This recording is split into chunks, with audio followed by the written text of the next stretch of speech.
Hi, good afternoon, everyone, and welcome to our project design workshop focusing on meal. We're very happy that you're able to join us again, having experienced those technical glitches last week, and we're really looking forward to having a very rich session with you. The other members of the team on this call, and I'll ask Suzanne if she wants to uh, provide any opening remarks before we go into our fulsome presentation. No, other than to say thank you all for joining, and we certainly look forward to engaging with you in this first in what would be a series of design workshops. So we're really looking forward to having your active participation and of course your feedback at the end when we will issue an evaluation form. So thank you very much. Over to you, Marcia. Thank you, Suzanne. So the aim of this afternoon's workshop is really to ensure that all meal requirements under the RESEMBID are met. And as such, the session is very, very focused on highlighting what those requirements are and to take you through the process of ensuring that all the key elements are in place in your project proposals in particular, so that they can receive the requisite approval. So we would have started. Is everyone seeing my screen, by the way? Yes, but it's not in presentation mode yet. So just to Right. put it in Okay. Great. presentation. Great. So in light of that, our focus is really on the essential building blocks for meal. And as indicated earlier, we are prioritizing the design phase of projects. I'm focusing on three main aspects today, with priority given to the 5 elements for project formulation and design. But before going into that, I want to take you briefly through meal and the project cycle, so you will have an idea of how to situate meal in this process, and also what are the RESEMBID meal requirements. Now, in terms of meal and the project cycle, I wanted to highlight 4 key stages of the cycle or phases of the cycle where meal is of extreme importance. In stage 1, which is the project formulation or design phase, is really ensuring that there is a robust meal plan, if you want to call it that, in place. We have certain elements that must be there, including a relevant log frame. There must be an implementation logic, and this can be elaborated with a theory of change and a logic model, etc. But there are some key elements that must be included in your project proposal at the project design phase. And certainly from the RESEMBID perspective, we provide that support for you in terms of reviewing these logic models, these log frames and the meal sections of the project proposals, and providing feedback for improvement. We also conduct these project design workshops, as you already know, and meal is a very important module in this particular exercise. Once projects are approved, they go into what we call the inception phase. And this is where we work together to build out and refine the meal system for your project. This includes sharing with you the specific planning tools, also sharing with you the reporting templates and other key requirements that would support timely reporting of the results and the progress that is being made under your respective projects. Under phase 3, which is project implementation, the focus is on data collection, analysis, and reporting. So you would have developed your meal system, and you would have been implementing at specific times during this implementation period. You will be required to collect data, to do your analysis, and prepare and submit reports to RESEMBID and also to other key stakeholders. Project implementation also includes data quality assurance, ensuring that the data that you collect is informed by indicators that are reliable, that you collect the kind of data that will fulfill your information needs and that will measure what you intend to measure, and that you do this in a timely manner. So there are some specific criteria that we would expect you to meet, and we will take you through that once we get to the inception phase of the project cycle. The other aspect are the learning activities. We want to ensure that as projects are implemented and as learning takes place, that these are translated into action.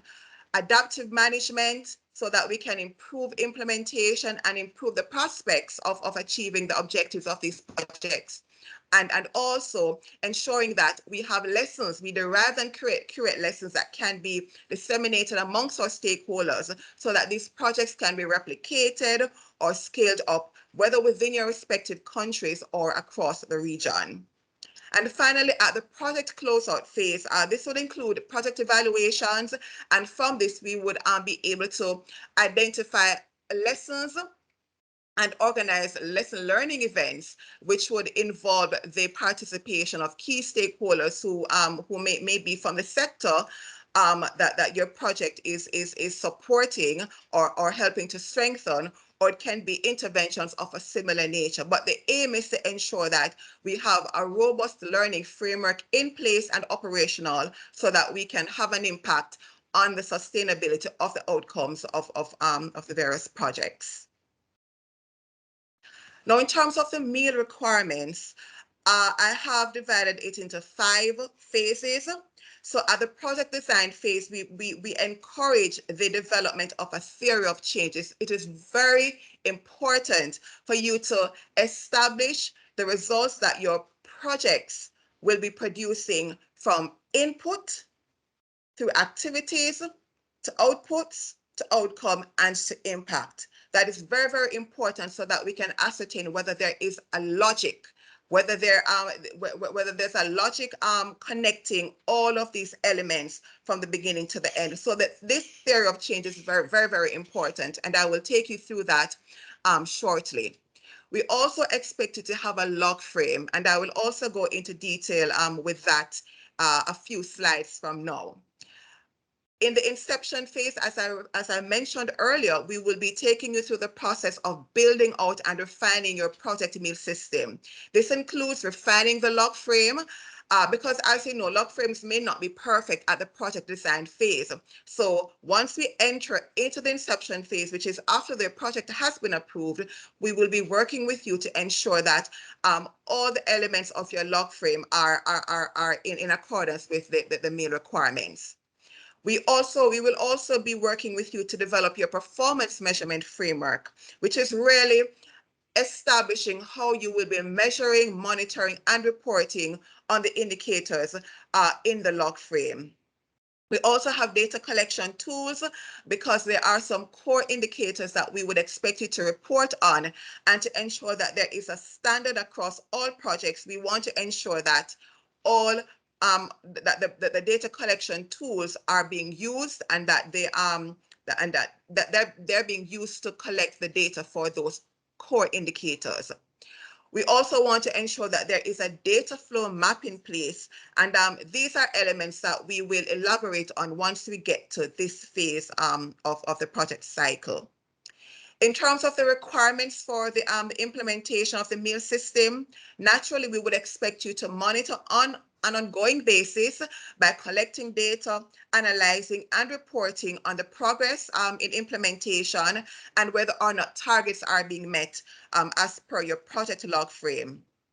Also, with respect to evaluations, we want to have a sense of what has been achieved at midterm for some projects and end of project for the most part, to get a sense of, what changes we need to make at midterm to ensure that objectives are met, or if the evaluations are conducted at the end of the project to identify, what worked, what did not work, what is sustainable, etc. And these would be as per RESEMBID requirements. Another requirement under the implementation phase is these learning and exchange events. And these include both review meetings that are internal to your project, so ensuring that all those who have a role to play in the implementation of the meal system are collaborating to discuss and disseminate findings from these monitoring activities, and that these findings are being used in a very deliberate way to support improvements and better management of the project. And of course, annual and or end of project learning and exchange events. And these would go hand in hand with any evaluations that are done. There are also requirements for the communication of results. And for those who would have been a part of the communications and visibility module session last week, you would have been privy to some of the to the requirements that that fall under that component. And finally, we would expect that whatever outputs are produced under the project meal system are used to review your project log frame, because as you know, you might find that some indicators do not work and therefore they need to be tweaked, they need to be refined. And also you may need to adjust your data collection tools. Certainly for us at RESEMBID, this is a very important aspect of the process. We're all about improvement, and it is something that we also encourage among our grant beneficiaries.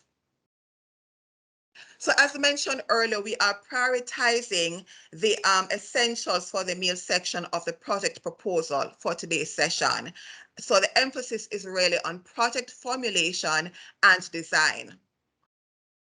Now I'm going to take you through the main essentials, the first one being starting with a clearly defined and understood core problem. Now, this is important because your project must have a purpose. You must have a fundamental reason for designing this intervention, which is supposed to be a solution to a particular problem. So normally we encourage you to undertake a problem analysis. Some of you perhaps know this as a problem tree analysis, which results in a solution or a solution tree or an objectives tree. But essential, this is an essential step as we in the project design and the formulation process. And the core problem is typically related to a development issue, which may be human or environmental. It is phrased as a negative statement, and I will give you an example in the next slide, but it is phrased as a negative statement because, as you know, it is a problem. It is also a problem that should be solvable. So you must be able to propose solutions, interventions for addressing this problem. And most importantly, your core problem should not be the absence of a solution. So your core problem should not be stated, for example, as no pesticides available.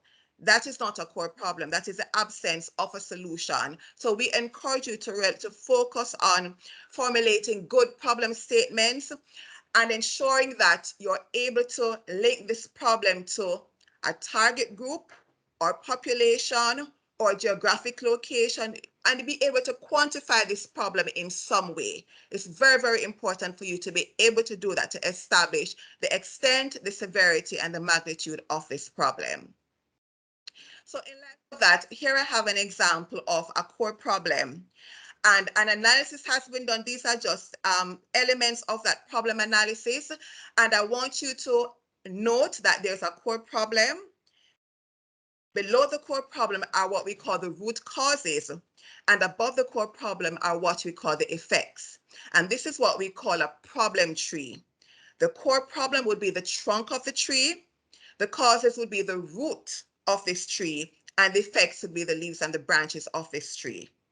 So typically, once you go into once you undertake that process of designing your project, we encourage you to identify the causes and effects of this core problem using stakeholder input. So getting all the input from those in the sector, civil society, academia, anyone who would have important information that would help you to dissect the problem and analyze it in a very comprehensive way should be involved in this process of problem analysis. So for the example that is on the slide, the core problem that was identified is biodiversity is in an ongoing state of decline in country G. Now, why is biodiversity declining? Well, there are 4 root causes identified here. The causes include illegal fishing and the overexploitation of fishing stocks. We also have the increased use of fertilizers, herbicides, and pesticides, particularly in agricultural areas.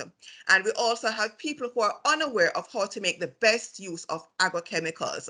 So these root causes would have been identified in consultation with stakeholders, and we are just focusing on the main causes. You'll probably identify many more, but for the purposes of today's workshop, I'm just highlighting these particular ones. Once the root causes have been identified, and pretty much for those who are not aware of this process, in identifying the root causes, you ask a series of questions. So starting with the core problem, so you might ask, why is biodiversity in an ongoing state of decline? So why is there this particular core problem? Your answer would be your root cause. So in this case, if we ask, why is this core problem occurring? Our response would be because of illegal fishing, or because the fishing boats are over exploiting stocks, or because there is increased use of fertilizers in agricultural areas, or because people are unaware of how to make the best use of agrochemicals. So that is how you drill down to the root causes. We encourage this approach because we want to ensure that we are proposing solutions that get at the real cause of the problem. Theoretically, if we address the root causes, then we are helping to address the problem in one way or another. Now, when we identify the effects of the core problem, we pretty much ask, instead of asking why, we ask, what does this core problem lead to? Or what are the consequences of this core problem? So in this example, if we ask what are the consequences of declining biodiversity in country G, we would have these effects as our answer. Native habitats and species are declining, and this leads to a loss of endemic species in country G. This also leads to a decline in marine species, and this in turn leads to a decline in the seabird population as food sources are reduced. So those are the effects of the problem. So this is something that we encourage. It's very simple. And of course, you can get our support or the support of our intermediaries in doing this form of analysis. But we really encourage this kind of robust analysis so that your projects are well designed and they are informed by logic. So once a problem analysis is done, it is and it produces what we call a problem tree. We seek to create a solution tree. And the solution tree is created by reframing the problem tree into its solution, basically. So all of the negative statements that were in the problem tree are rephrased as positive statements. So instead of a core problem, we now have an outcome, or for some international development agencies, we have what we call a project purpose. And in this regard, that core problem has been rephrased as a positive statement, which is increased biodiversity in country G. So you will recall, if I go back to the previous slide, the core problem was that biodiversity is declining. When we rephrase this core problem into a positive statement, then we have increased biodiversity in country G. All of the root causes have been rephrased into positive statements. So instead of having illegal fishing, we have reduction in illegal fishing. We have reduction in exploitation of stocks by fishing boats. We have the decreased use of fertilizers, herbicides, and pesticides, which are intended to increase biodiversity in agricultural areas. And also, finally, we have people being aware of how to make the best use of agrochemicals. So once we rephrase all of these root causes into positive statements, these become our means of achieving our outcome or our specific objective. Now, the assumption is that once this outcome is achieved, it will have the ripple effect in terms of increasing the native habitats and species, helping to preserve the endemic species, increasing the marine species, and also increasing the seabird population as food sources are increased.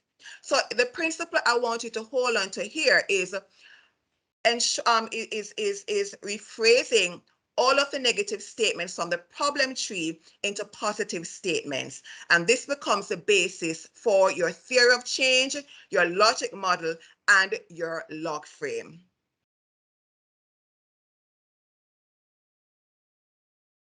So I want us to note this case study. I will be referring to it as I go through the presentation. It is focusing on a problem in country X, and what is highlighted in this case study are the effects of this problem. So I'll just read it very quickly.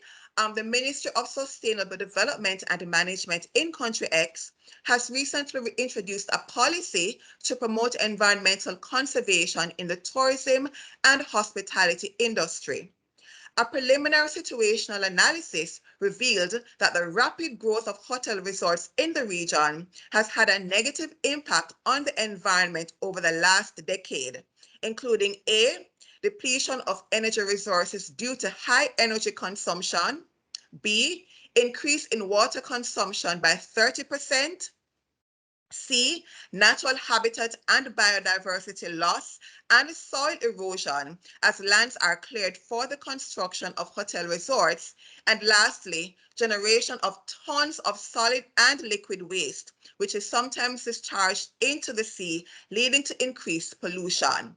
So we get a sense here of the issue at hand, the consequences or the effects of this issue. And we will see in short order what measures or what steps this ministry will take to address this particular problem. So bearing in mind this case study, let's segue now to essential number 2. So essential number 1 was ensuring that you have a clearly defined core problem and that it is underpinned by a comprehensive problem analysis. This is input to your theory of change as mentioned earlier. So why is a theory of change an essential building block for meal? Well, it is because it is the reason why you need to monitor and evaluate and to engage in learning. The theory of change, it establishes how your core problem will be addressed, and it is characterized by results chain. It has a narrative that establishes how and why your project will address this core problem and a set of assumptions that must be met for project success.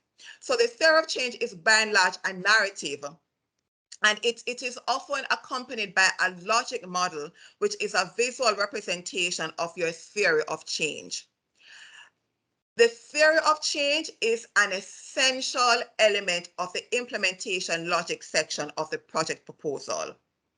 So we need to bear this in mind. Now, in formulating your theory of change, I just wanted to highlight these specific steps. So at the very top of this slide, the first step is something that we would have just discussed, beginning with the problem or the need, ensuring that you understand who is affected by this problem, where the problem is located or concentrated, and even being able to measure in a very specific way measure this core problem. This, once we convert it to a positive statement, is the ultimate outcome of your project. It is what your project will be aiming to achieve in the medium term. Now, having established that, the next question that you need to answer is, what will you do to achieve this final outcome? So what kinds of activities and outputs will your project produce in order to ensure that this outcome is achieved? And who will you target with these activities and outputs? This is very, very important. So if we go back to, if you have done a thorough and comprehensive problem analysis, and you have identified who is affected, and even at the root cause level, you're able to identify who this particular behavior or lack of awareness is evident amongst, then it makes it easier now when it comes for the design of your project to identify the target beneficiaries.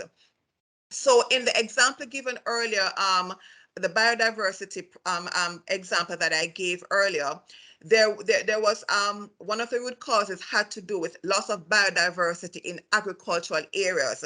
So who would you want to target in order to address this particular root cause? It might be farmers. On the other hand, where we have illegal fishing, who would we target with the activities aimed at addressing that core problem? It may be fisher folks, it may be fishermen, but the point is that when you get to this, before you get to that stage, you need to ensure that you identify at the problem analysis phase who these specific behaviors and attitudes are evident amongst, which group of persons, women, children, men, fisher folks, farmers, government ministries, departments, and agencies of government, etc. Very, very important. So by the time you get to this phase and you identify who you will target with these activities and outputs, you already have that answer. So once you have established that, the next question you will need to answer is, the how. What resources will you, not the how, sorry, but what resources will you need to implement these activities and produce the outputs? And these are what we call your inputs. Having established that, we want you to now identify the changes that your output will produce in your target beneficiaries that will lead to your final outcome. And these outcomes can be immediate or short term, or immediate or medium term. So these are some essential questions that you need to answer when formulating your theory of change. So what is the ultimate outcome of your project? How will you ensure that this outcome is achieved based on, and this of course will include the activities and outputs. What resources will you need in order to implement these activities and produce these outputs? And what changes do you expect your output to produce in your target beneficiaries, which will enable you to achieve this final outcome? Once you have done all of that, you connect the levels of your logic model with arrows using if-then statements. And most importantly, we needed to identify key assumptions and explain them. So your key assumptions are conditions that must be met that will ensure that your project is successful. They are not necessarily within the control of your program, but they are positive conditions that must be in place for this project to achieve the outputs, the outcomes, and the impact. So I mentioned earlier here that once you have identified all of these elements, your next step is to connect all of these levels with arrows using if-then statements. And this is an important piece in your theory of change, because as you explain your theory of change, you must use this particular verbiage to explain how and why your project will yield the intended outcomes. So the results chain is a very important part of this theory of change. And it is pretty much the causal sequence for a development intervention that stipulates the necessary sequence to achieve your desired results. The emphasis here is on causal sequence. So let's go through this sequence. If we have the inputs, and the inputs are all your resources, human resources, your budget, physical resources, etc. If you have these in place, then you will be able to implement the activities. If the activities are implemented, then we will be able to produce the outputs of the project. And the outputs are the direct products and services of the project. They can be directly attributed to the project. They can be linked to the budget. Your output is not the change in your target beneficiary. It is the tangible product or the service that is that is produced by your project. So if these outputs are produced, then we will be able to achieve the outcome of the project. And the outcome pertains to the changes in your target beneficiaries. These changes may be behavioral or it may be institutional. If these outcomes are achieved, then it will they will if this outcome is achieved, then it will contribute to the impact level, which is really looking at the developmental aspect of of um of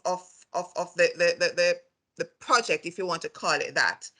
By and large, your project will be contributing to the alleviation of a broader developmental problem, for example, poverty or biodiversity within a country. The development objective or the goal, it is something that your project alone cannot achieve.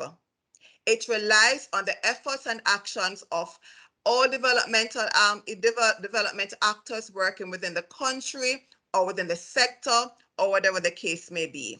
So if we think about problems that are multidimensional, your core problems, a lot of them are multidimensional, and therefore one project cannot address that core problem by itself. I'm focusing on this because when you design your projects, I want you to be able to link the outcome of your project to a broader developmental issue. And this issue, if you have done a proper problem analysis, it is something that you would have identified based on your review based on your consultations with your stakeholders and also your review of relevant policy and planning documents. So once we have established this results chain, what we will have are our outputs and our outcomes being our project results. This is what the project is responsible for. And our outcomes and our impact being development results, because they are contributing to a change in the developmental issue that this project is targeting.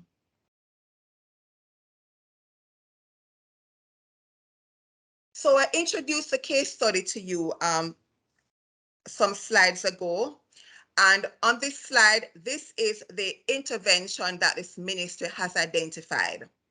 So the ministry has decided to contract Sustain to design and implement a 12-month environmental vocational training program in the tourism sector, specifically in large hotel resorts.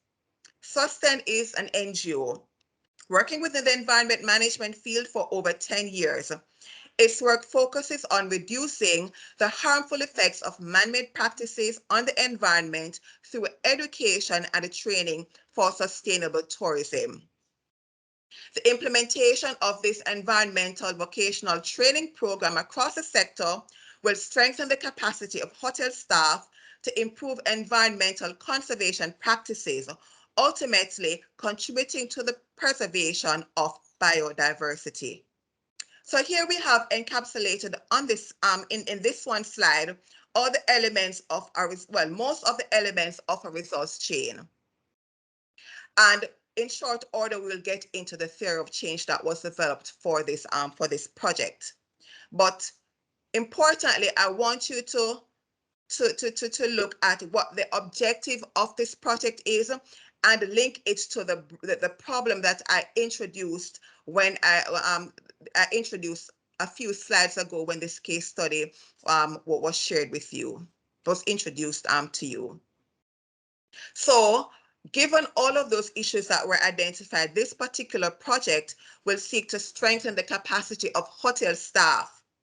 And once the capacity is strengthened, we expect to see changes in their environmental conservation practices within the hotels. And if these practices are improved, then we expect to see preservation of biodiversity, particularly in the hotel industry. So what is the theory of change that underpins the project? Using the verbiage that I introduced to you earlier, I want you to notice how we have pulled out all the various outputs of the project and linked them to the outcome of the project. I also want you to note the key assumptions, those conditions that are outside of the program's control, but must must be met for the project to be successful. So let's go.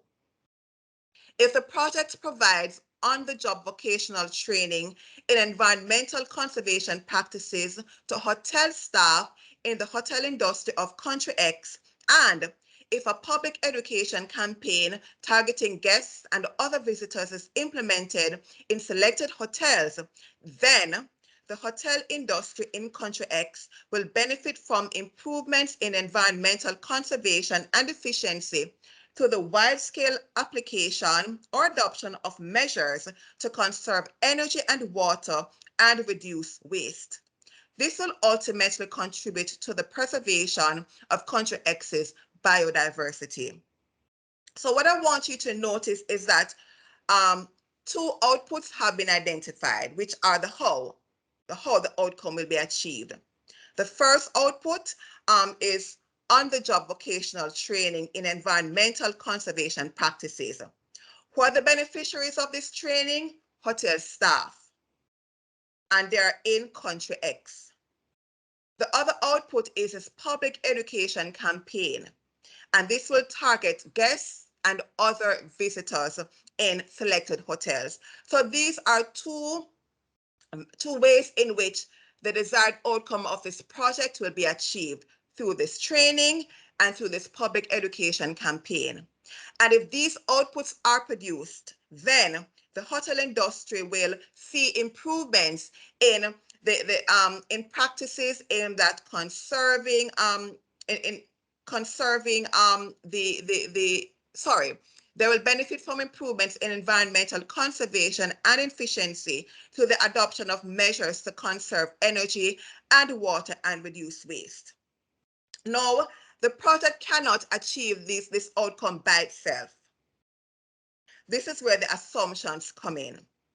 So the assumption is that some key assumptions include one, the hotel industry is committed to going green. That is, financing the implementation of environmentally sustainability measures. Financing the implementation of environmentally sustainability measures. That should be environmental, I'm sorry. And ensuring an enabling environment. So this project can be implemented, outputs can be produced. However, the outcomes will not be produced or even the impact if there's no commitment from the hotel industry to the cause of ensuring that we have these environmentally sound practices aimed at conserving energy and water and reducing waste. So hotels must be willing to invest in measures, right? Whether it pertains to solarization of the hotel infrastructure, putting up signage in hotel rooms, for example, that promote recycling, reuse of towels so that we can conserve water, things like that. The hotels must be willing to finance these kinds of measures. This is the only way we can see this kind of outcome that the project is aiming to achieve. Another key assumption relies with staff. The staff are allowed and available to take up this training and whatever mentoring is associated with that program. And thirdly, hotel guests are motivated to support the hotel's environmental conservation programs. So whilst the hotel might promote, for example, the recycling of plastics, for example, or the reuse of towels to conserve on water, much relies on the hotel guests to get this done. So the point I want to leave you with is that your project cannot achieve an outcome by itself. There are certain assumptions that are outside of the project's control, which must be met for the outcome to be achieved. And this is just a very simple logic model that will be associated with this theory of change. And here I have just highlighted these two outputs. I've linked them to the specific objective and the impact that this project is contributing to. All right, I'm going to pause just here just to check if there are any questions for me, Julia? No, not at this stage. We haven't received any questions, but Okay. we will open the floor if someone has a question. So at this, we'll just pause. If there are any questions, I invite you to ask them at this point. If not, we will continue, but feel free to drop your questions, drop your comments in the chat, and we will address them, intermittently.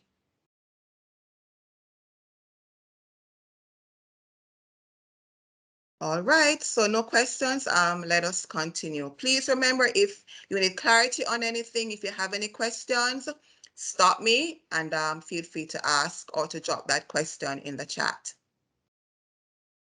So essential number 3 is a logical framework, which we also call a log frame. And what this does is organize all the components of your project into a hierarchy of logically linked objectives.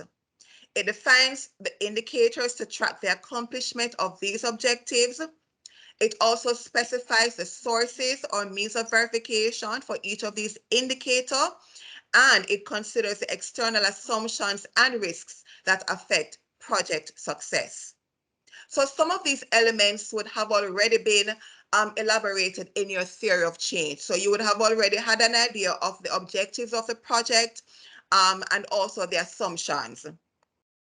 So the log frame is now a very, very concise management tool that allows you to present all the elements of your project and how these elements will be monitored, tracked, and reported on and how frequently that will be done. Now, we would like to share with you our the log frame template that is provided, and we encourage you to utilize this log frame template. I'll share that with you in a minute or so.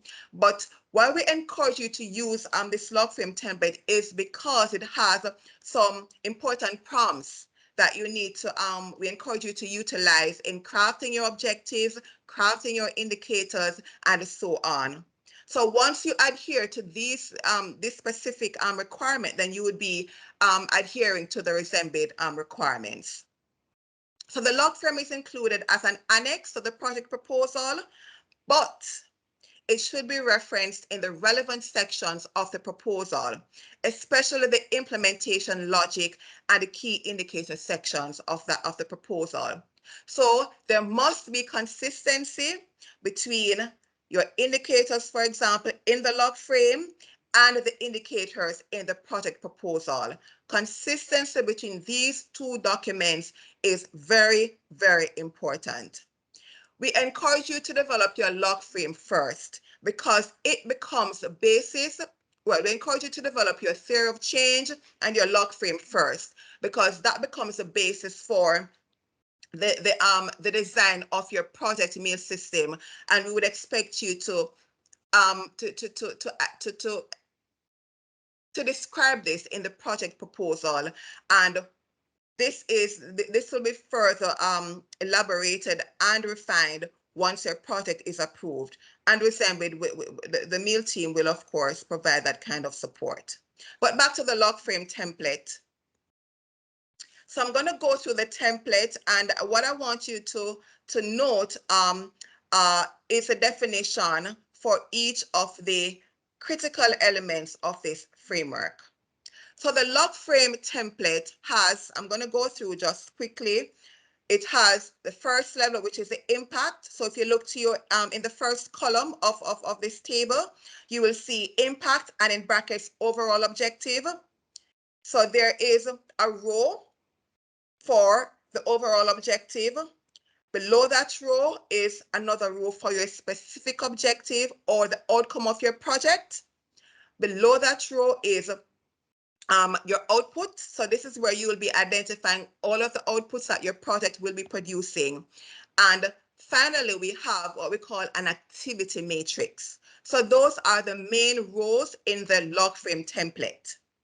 Going across from left to right, we have the results chain, then the indicator, then we have the baseline, target, current value, source and means of verification, and assumptions.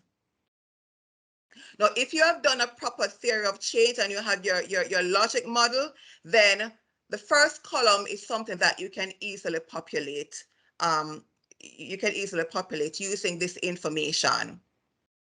The indicator is a bit more technical, and this is where you will have to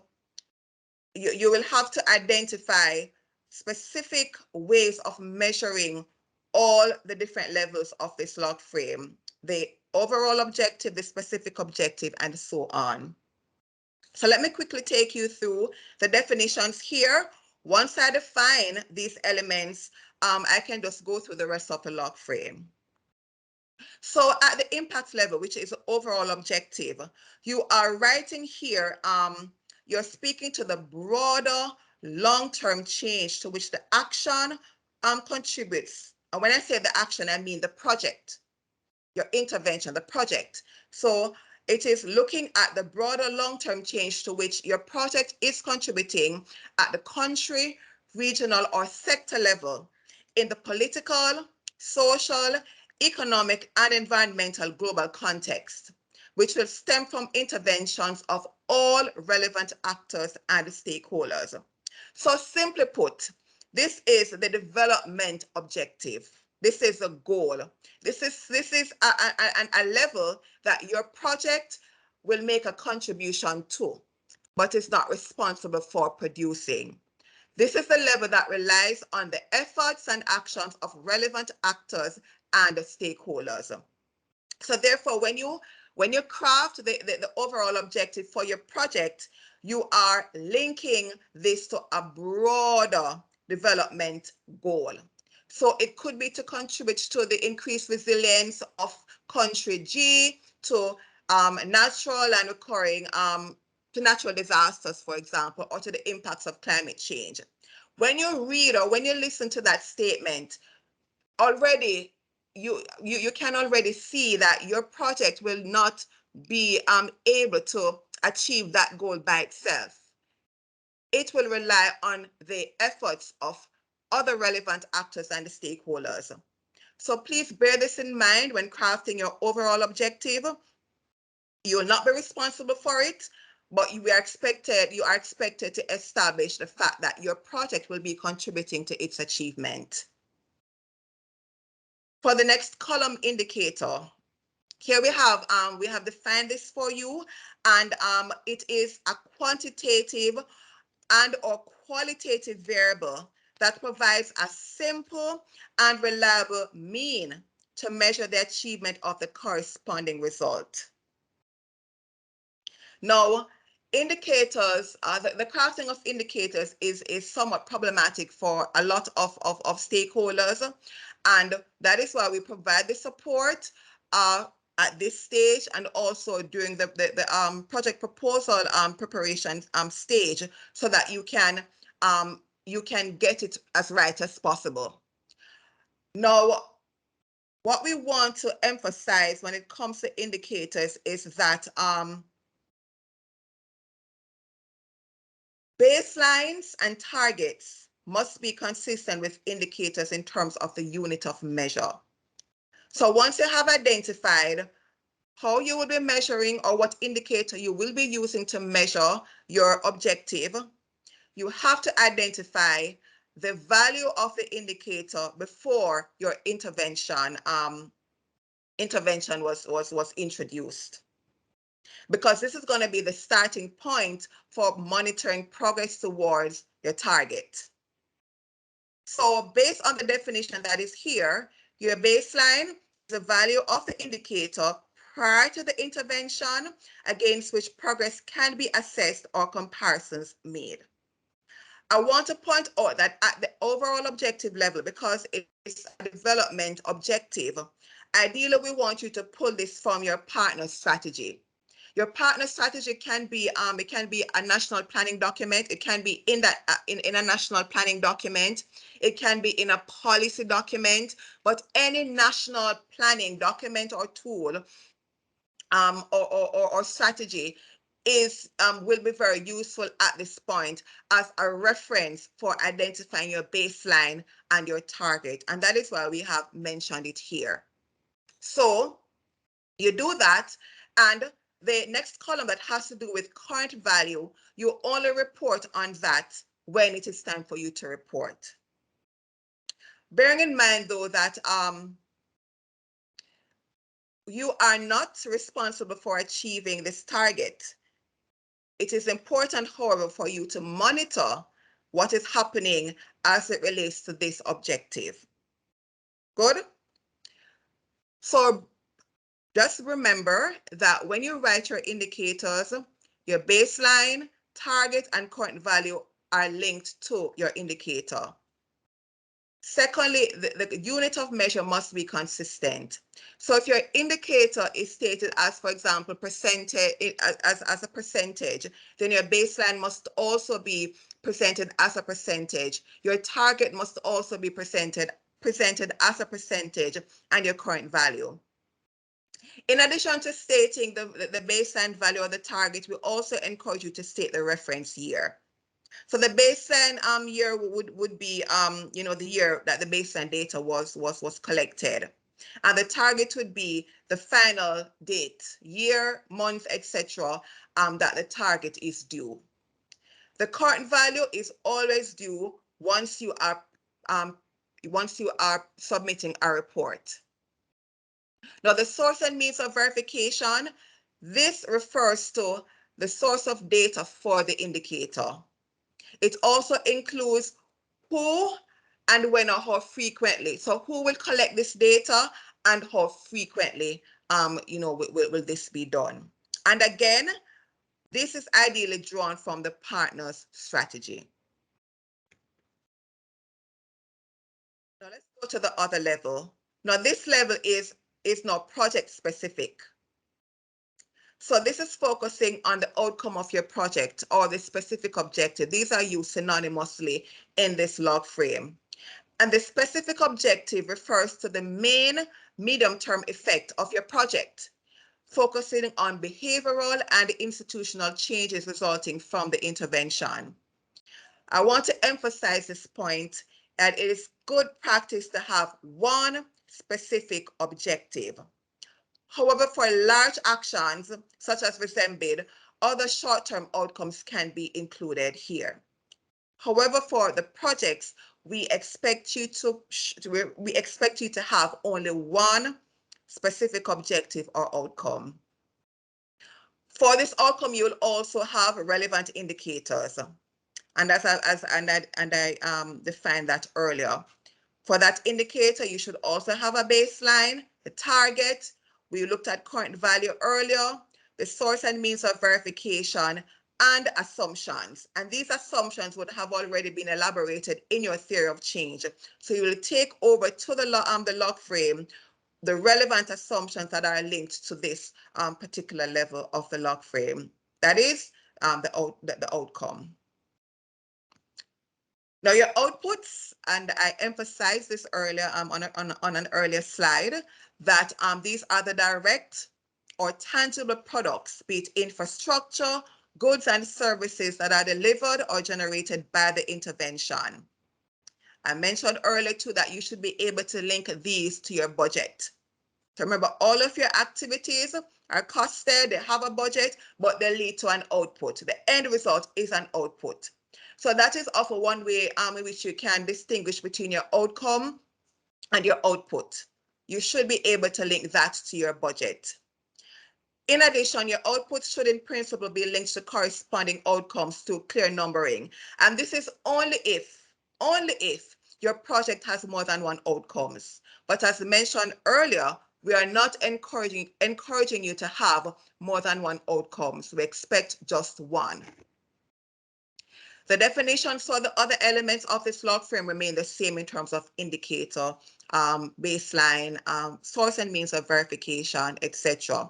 But for the assumptions, we're looking at factors outside of the project management's control that may influence the other outcome / output linkage. These are assumptions that you would have identified and elaborated in your theory of change. Now, I just want to elaborate just real quickly on these indicators and just ensuring that we maintain consistency. So as I defined earlier, as I mentioned earlier, indicators can be quantitative or qualitative. Your quantitative indicators are they rely on the collection of numerical data, and these are numbers, ratios, percentages. Good? Now you have to use quantitative data collection methods to collect this data for your indicator. So under the source and means of verification, you must identify appropriate data collection methods and tools. And these include your surveys, it could be checklists, it could be knowledge and achievement tests. The important thing here is that if the indicator is quantitative, the source and means of verification, whatever means you use of collecting that data, it must be quantitative as well.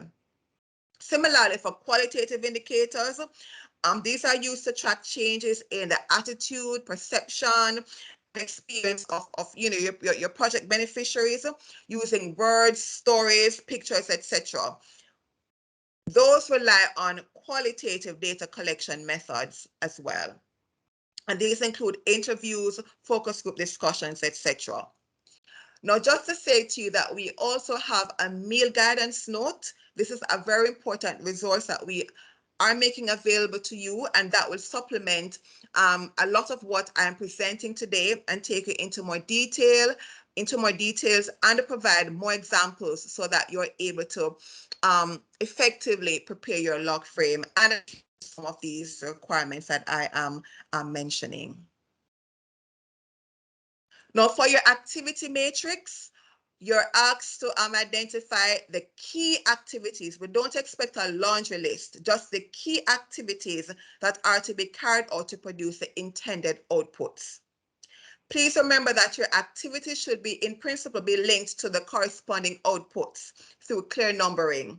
So if you have 5 outputs for your project, output 1 would have the corresponding activities, activity 1.1, 1.2, 1.3, etc. Output 2 would also have activity 2.1, 2.2, and so on. So all of these are in the log frame template, and I encourage you to use these prompts to guide your preparation of log frame. Now, this is an example of a log frame that was developed for the case study that I just shared with you. And notice that we're just progressing nicely from the identifying the problem and its effects to the theory of change, and now we're at the log frame. And in accordance with what I just presented, I'm just going to go across from left to right. So we have the expected results from the overall objective level to the specific objective level to the outputs. And I've just identified the 2 outputs that I would have mentioned earlier. Now, for the overall objective level, to contribute to the preservation of biodiversity in country X, there are 2 indicators. So tons of solid and liquid waste generated by the tourism sector. And the second indicator is water consumption per capita in the tourism sector. So these 2 indicators are being used to measure this overall objective. It is being used to help us to answer the question, are we preserving biodiversity? Are we improving the preservation of biodiversity in country X? So what data we collect will help us to answer this question. Now we have a baseline here, and we have 2021, for example. This is just exemplary. It's just hypothetical, sorry. But for 2021, we have a baseline for the first indicator. So we have 20,000 tons, and this is disaggregated by the type of waste. For 2023, we have a target that is, we're focusing on a 5% reduction up to 2023. Good.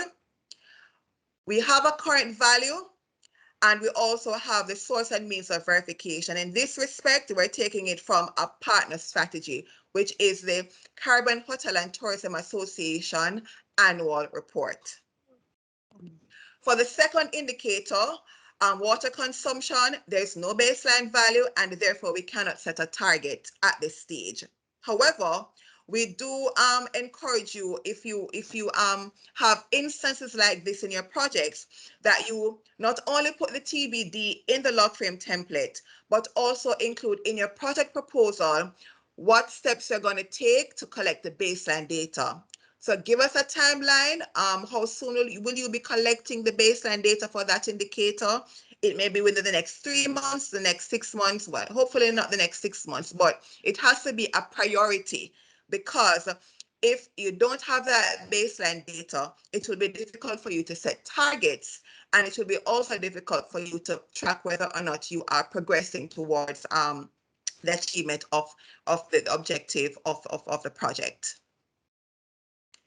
For the level below that, the specific objective, bearing in mind that this is what the project is responsible for achieving, we have here improved environmental conservation practices in the hotel industry. To measure that, we have two indicators. We have percentage of staff applying environmental conservation practices in targeted hotels, and we have number of hotels that have adopted environmental conservation measures. So here we're looking at behavioral change in the hotel industry. And we're looking to see these changes in the target beneficiaries, the hotel staff, and broadly the hotel itself in terms of what measures have been adopted. Now, for the first indicator, percentage of staff, we have a baseline and it's 5%. We have a target of 50% because we expect an increase from 5% in 2021 to 50% in 2023. For the current value column, this is updated every time you are required to submit a report. Good. Now, I want you to note that outcomes are not achievable in a month's time or every 3 months. It's more, it's over a longer time frame. So therefore, we wouldn't expect you to report on these particular outcomes every quarter. In fact, if you look at the source and means of verification, we would often, you will see that we have evaluation reports, because outcomes are typically evaluated. So this is where you have a very systematic way of assessing whether or not the project has met its objectives, what enabled the achievement of these objectives, or what hindered the achievement of these objectives. But essentially, it is assessing in a very systematic way the merit and worth of the project with respect to these objectives. Now, I want to jump down just to one of the outputs, just want to manage my time efficiently. So again, in principle, for each of the outputs, we have indicators for measuring whether or not we are achieving that particular result. So if we look at output 1, on the job vocational training in environmental conservation practices provided to hotel staff, we have 2 indicators to measure whether or not this output has been achieved.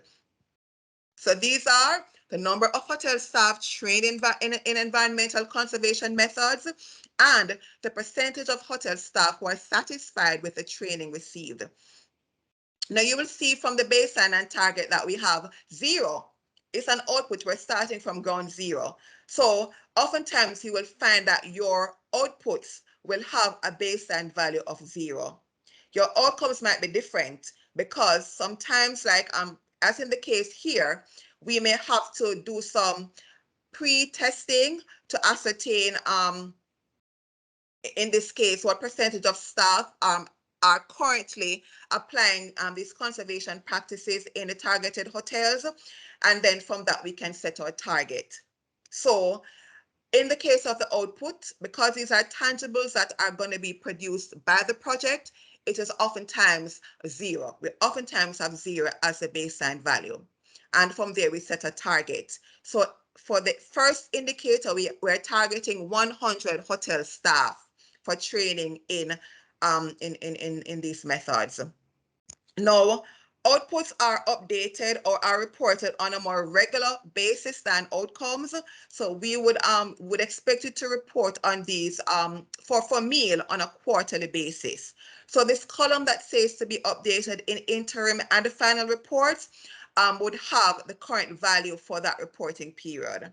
So if you're reporting on for quarter one, then what will be entered here is the result for quarter one based on what has been achieved in relation to this indicator.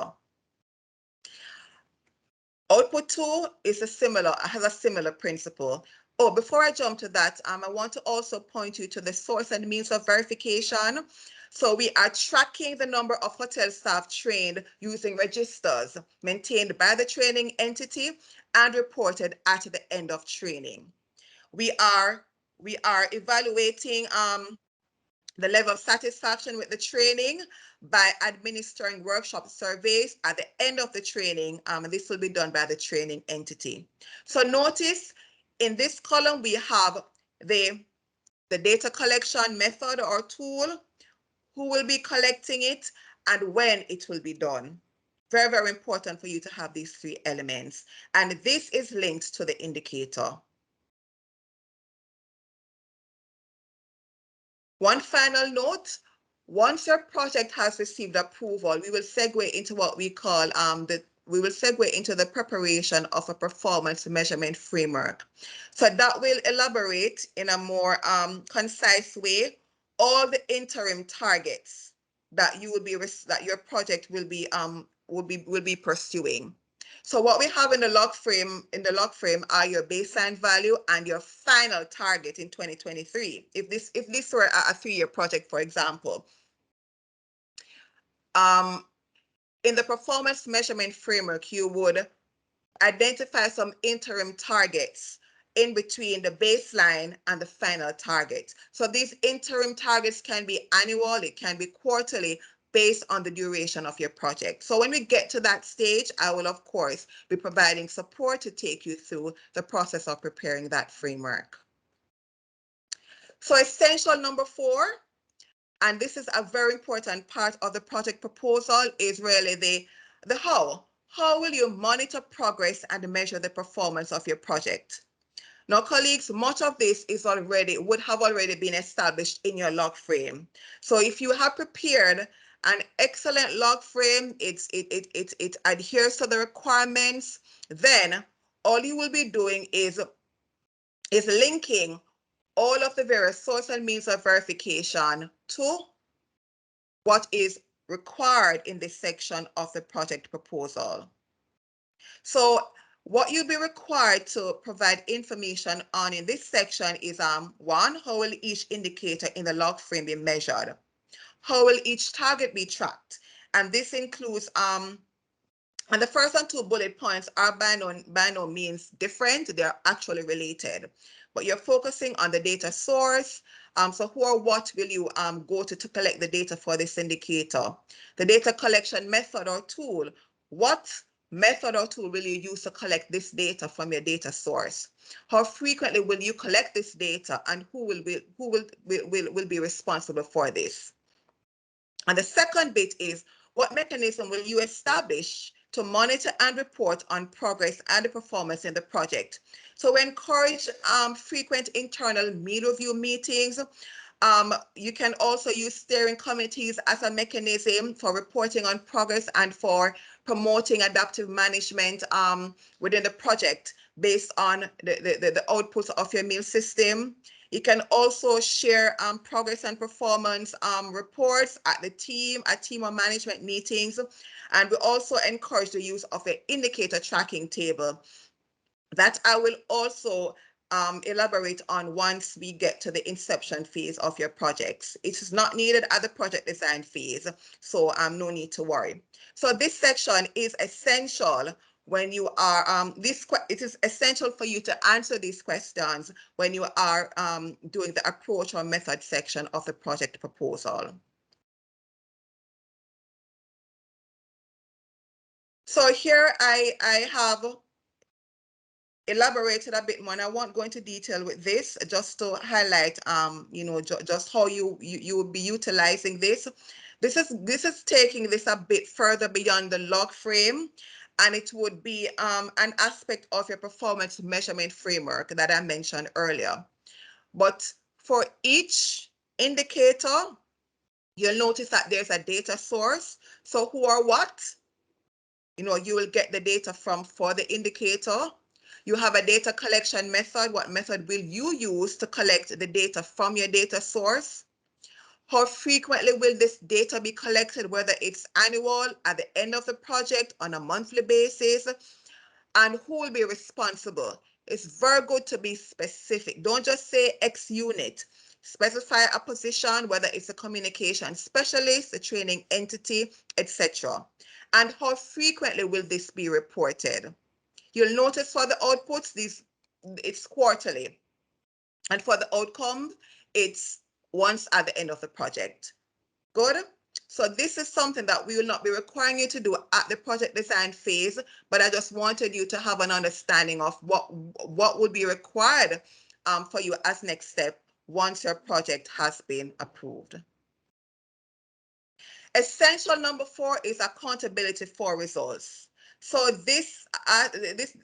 for this section, you are required to indicate how you will communicate information on the performance of the project to key stakeholders. Now, bearing in mind that for the project design and formulation exercise, you would have identified some key stakeholders. We encourage you to use that stakeholder analysis as a basis for identifying who you need to communicate information on project performance to. So once you have identified those key stakeholders, we want you to consider what their information needs are in relation to the project and why they need this information. How do they prefer to receive this information? Do they prefer to have it in the form of a written report, or do they prefer to have it presented to them in a meeting, or do they prefer to have it prepared as a brief? That is very important for you to understand what that preferred method is. How frequently will this information be communicated? This has to be consistent with how frequently your stakeholder will need this information. Will they need it monthly? So will you need to communicate this monthly? Will they need it quarterly? Will they need it annually? For your project management team, they might need this information on a monthly basis or on a weekly basis. It's very, very important for you to do this kind of analysis. And once you have addressed these questions, then it's very important for you to identify the communication products and tools that you'll use to disseminate the meal outputs. Will you be using email? Will you be using a website? Will you be using social media platforms? Will you be having town hall meetings with your project beneficiaries or with other key stakeholders, or community meetings? Very, very important for you to establish these aspects of the accountability criteria. Now, for the case study that I mentioned earlier, the team decided to prepare quarterly progress reports and a final report at the end of the project. It disseminates project results to project beneficiaries via a quarterly newsletter that is emailed, and it also provides project updates via its website. The team also designed a feedback and response mechanism, which allows for the communication of feedback, ideas between the participants and the project team, and it allows the project team to respond, in particular to concerns, complaints, suggestions. Feedback from this mechanism is examined at project team meetings. Grievances at the resort level are processed by a management committee, and the project uses face-to-face meetings and emails to provide a response to the feedback received. So this is just one example of how you can maintain accountability to the stakeholders, to reporting, and just to ensuring that there is constant communication and engagement around the project. The final essential is learning.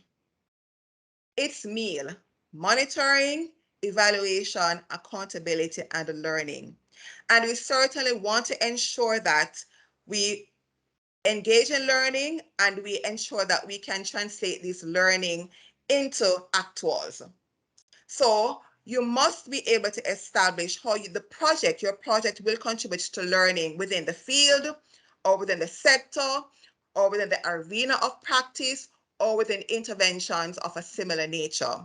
So in addressing learning, we wanted to consider what specific learning questions or gaps your project will address. So what questions are being asked? And how will you address these questions? What particular processes or activities will you use to facilitate and promote learning within the project? Will you be having quarterly review meetings? And as a part of those meetings, you will be looking at what has been learned and how we can apply that learning to improve implementation, for example. If evaluations are done, how can we derive the lessons learned and package those and share those with our key stakeholders? How will you disseminate them? Will you provide downloadables on your website, or will you be emailing those? Will you be having learning events? Will you be having best practice symposia? Those are options that you have. The most important thing is for you to ensure that you describe how your project will contribute to learning in this particular area. So those are the 5 essentials. And when applied to the case study, this is how the team decided to address this section. So they prioritize the ministry, the tourism sector, environmentalists, tourists, and citizens of country X. And in prioritizing them, they decided to focus on providing them with information on actual practices and the gaps in necessary skills and capacity that need to be closed in order to address the link between tourism and the biodiversity conservation. They focus on these questions. I'll just read some. To what extent are best practices already in place in hotels to minimize adverse environmental impacts? Jumping down, what are the challenges faced by sustainability referees? This is a position that is to be created by the hotels once we have hotel staff being trained. There is supposed to be a designated sustainability referees, and these referees will be responsible for leading the charge of ensuring that the measures are adopted in the hotels. To what extent is the training content in line with overall hotel management policy and practices? To what extent can environmental impact data from the tourism sector be integrated with national statistics to inform policymaking decisions? To what extent have COVID protocols, for example, increased consumption of water for hand washing, mask disposal, had a negative effect on the achievement of project objectives? These are some of the questions that this project decided to focus on and to provide information to its key stakeholders in order to address the link between tourism and biodiversity conservation. And they also decided to share knowledge, including lessons learned and best practices at quarterly review meetings and externally through the various professional networks and events in which the Sustain, the MSD and target hotels participate. Now, before we do this activity together, I wanted us to have breakout rooms, but in the interest of time, I think it is very useful to do it together and to discuss. I just want to pause to address any questions that anyone might have. Do we have any questions, Julia? Not in the chat at the moment, no. Okay. Does anyone have any questions that they would like to ask at this point?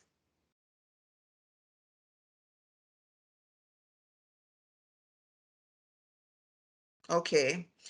I'm going to ask this question. Are we understanding so far? If you are, can you give a thumbs up?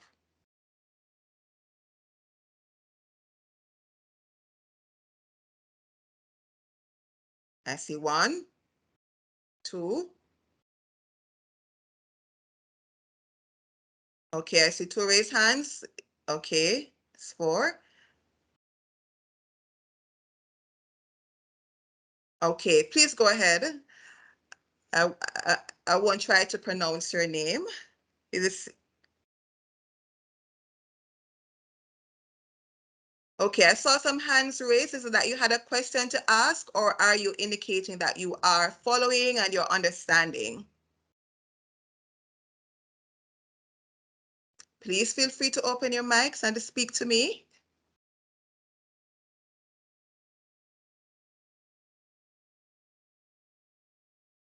Oh, understanding. Okay, Tara, thank you for confirming.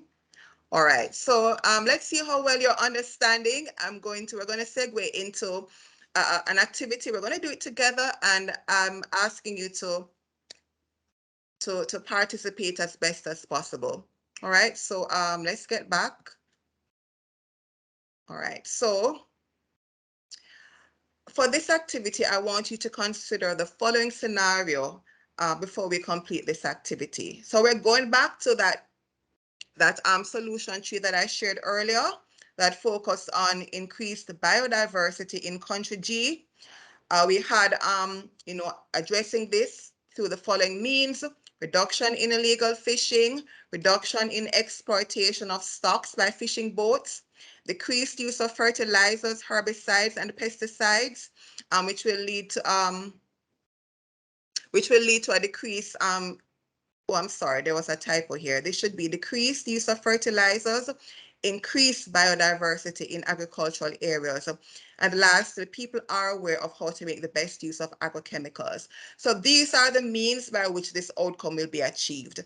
And those are the effects above the outcome. So we have already gone into this. So bearing this in mind. We are not seeing your screen anymore. Sorry, not seeing your screen anymore, Marcia, just letting you know. Thanks. You had stopped sharing. Yeah, no problem. Thank you. Oh. Are we good? Okay, great. So sorry about that. All right, so I just wanted to remind you of the solution tree. That's what I just went through just now. And bearing in mind this scenario, this project, if you want to call it that, I want us to match the following elements. So we have on the left-hand side, we have an outcome. We have outcome or a specific objective. We have output. We have outcome indicator. We have output indicator. On the right, we have the corresponding elements. So we have the first bullet point: improved capacity within the fisheries and agricultural sectors for environmentally sustainable domestic food production. Second bullet point: number of fishers and farmers trained in eco-friendly alternative methods of sustainable food production, disaggregated by sex. The third bullet point: communications and stakeholder engagement plan implemented to raise awareness and share knowledge and information on alternative methods for sustainable food production. Next, number of communications tools and products on alternative methods for sustainable food production made available to fishers and farmers. Next, percentage of fishers and farmers adopting environmentally sustainable food production practices. And lastly, capacity of fishers and farmers developed in the use of environmentally friendly food production techniques. So we're going to do a matching exercise together. So we're going to begin with the first element, outcome. Which one of these on the right is the outcome of this project? I want you to just identify, is it bullet 1, 2, 3, 4, 5, 6? All you need to put is a number, whether it's 1 for bullet 1, 2 for bullet 2, and so on. Let's go.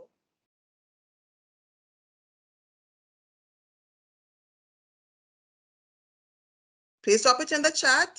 Okay, I'm seeing some responses.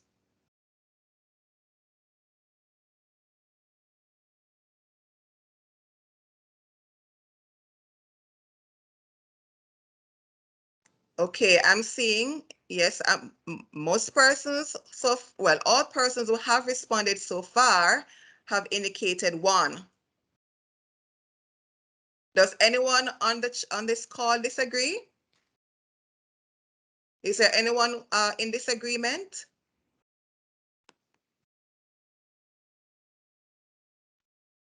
All right, so you are correct. I think I'll have to share my screen. Are you still seeing my screen?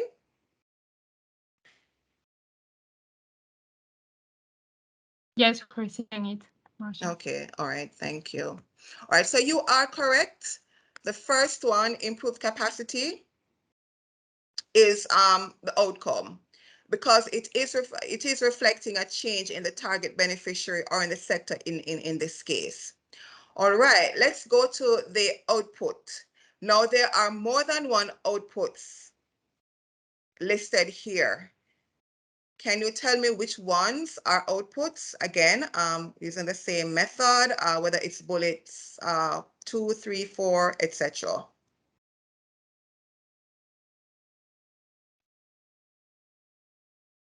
Julia, can you just monitor the chat and just let me know what persons are communicating? We have one answer so far that states 3 and 6. 3 and 6. So 3 is communications and stakeholder engagement plan, and 6, capacity of fishers and farmers developed. Are we all in agreement? That is indeed correct. And let's jump now to the outcome indicator. Which one of these are you? I mean, at some point is going to be the process of elimination. So I'm going to ask you to identify which ones are your outcome indicators and which ones are your output indicators. So both at the same time.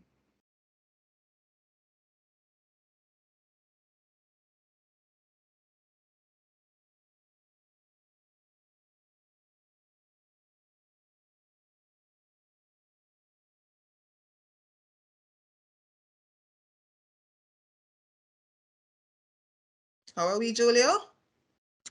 No answer. No yes. answer?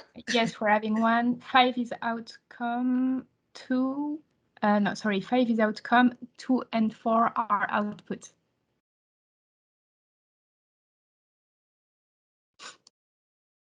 Thank you, Julia. Anyone else?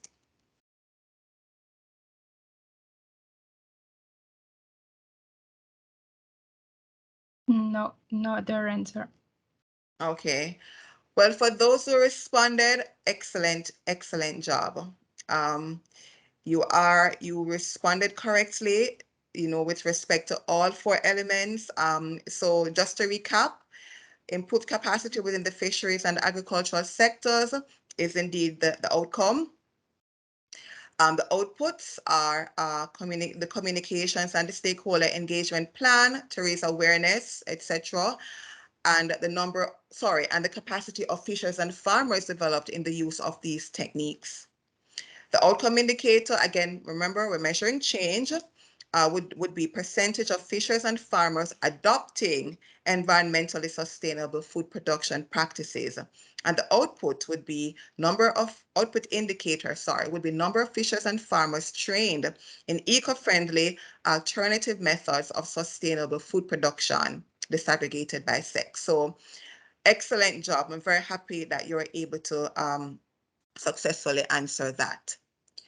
So this would have been a part of the breakout session, but we will not have the time to do that.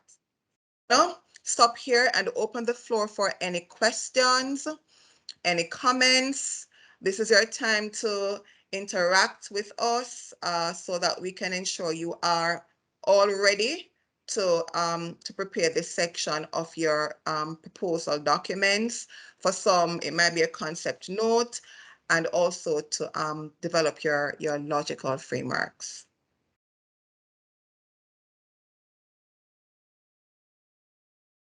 So we're open for questions.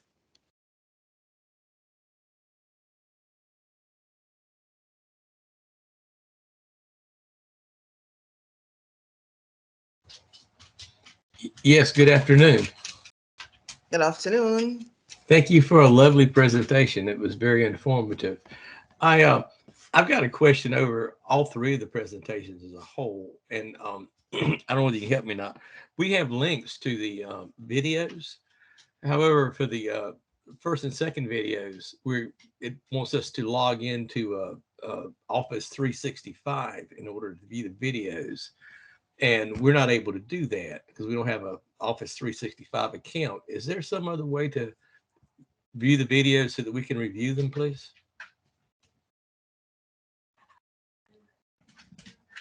Thank you for that question. I will certainly liaise with our communications team to find out why that is. They must be, oh, I see Nisa is here. She'll respond. Nisa? Thanks, Susan. Sorry about that. I didn't actually realize that was an issue. So what we've done is we've generated a SharePoint link as a backup. So I'd be happy to share that to ensure that you have access. Thank you, Nisa.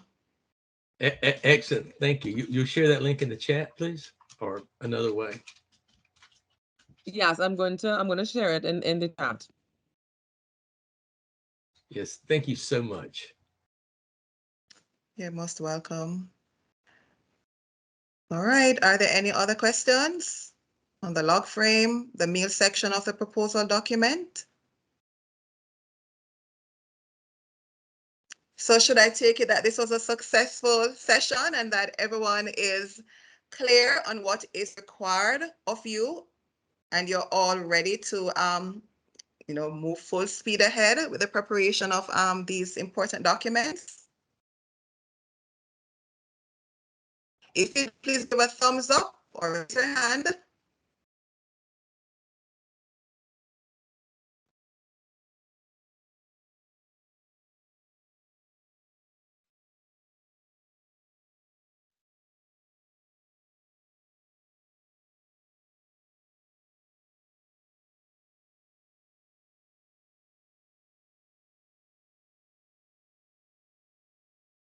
All right. I'm not seeing any thumbs up or raised hand.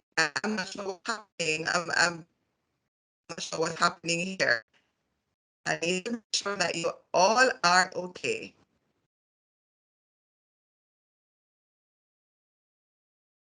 All right. Well, we'll end the session for today. I'm going to ask you to just take some time to complete our evaluation form. Julia will drop that in the link, and we will continue to work closely with you through this process. So whatever assistance you need, you can reach us. I'll be happy to facilitate bilateral meetings with you to get this this particular component. All right. So Julia. Yes, I've shared the form. Marcia, I'm hearing you a bit from far away. I don't know if it's you but we have a question in the chat. Okay, sure. So quick question, is interim reporting always done quarterly or how is that determined? So the for meal reports are normally quarterly. And there is a reporting template that we will be providing that allows you to report on specific aspects of your project. So the interim is typically every 6 months, but the meal is every 3 months, every quarter, and you'll be guided accordingly when you get that template.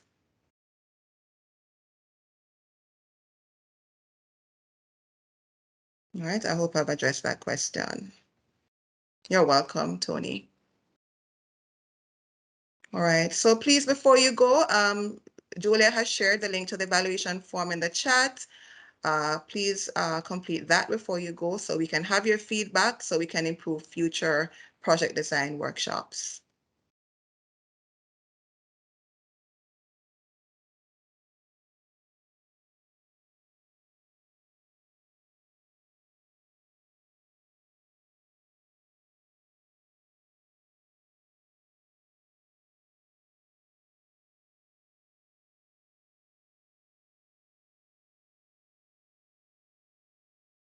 All right, and Nisa has posted, we'll post share the new links via email blast.